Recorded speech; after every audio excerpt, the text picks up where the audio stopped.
नमस्कार जय जगन्नाथ दर्शक बंधु किछि दिन हम विवादी अभिनेत्री रानी पंडा जे कि सारा खंडगिरी रे फेमस वर्तमान एवं जो तांकर नाटक चली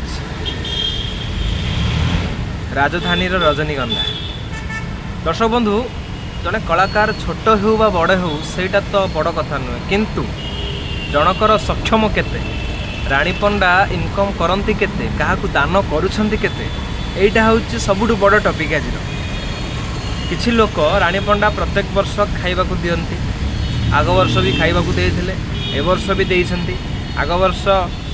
माछ घांट देइथिले ए वर्ष मटन देइछंती 10,000 लोकों पई खाइबा हेतला। तेणु आपण मन भाबुथबे ए सब कथा काहे कहूछि किछि जन अछंती खाइले एवं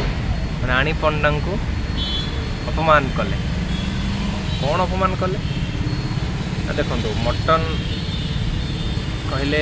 तरकारी रे टोटाल नाई मान खाली आलू झोल दि जाए विश्वास करूँ ताथे मटन था कि न था मटन बास्ना तो आप शुंघी आपड़ खाई ना नहीं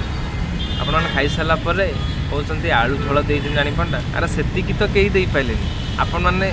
जहा हो माने रानी पंडा सेतिकी देइचंती तांकर गोटे बड़ महानता हृदयता सेतिकी तो किसी लोक करना आपण अजथारे रानी पंडा को बदनाम करने विभिन्न गणमाध्यम विभिन्न बाइट दौरान रानी पंडा बर्तमान एवं ओडावासी को साहाय्य करवा हूँ गोटे कर्तव्य ओडावासी साहाय्य निष्ठा से चाहते कौन अन्य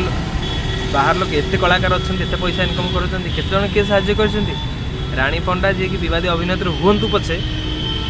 बहुत लोक बहुत अर्थ साहाय्य कर आशा कर दर्शक बंधु मैंने ना एमती विवादी बयान आउ दिंतु ना जड़े भल अभिनेत्री से जय जगन्नाथ।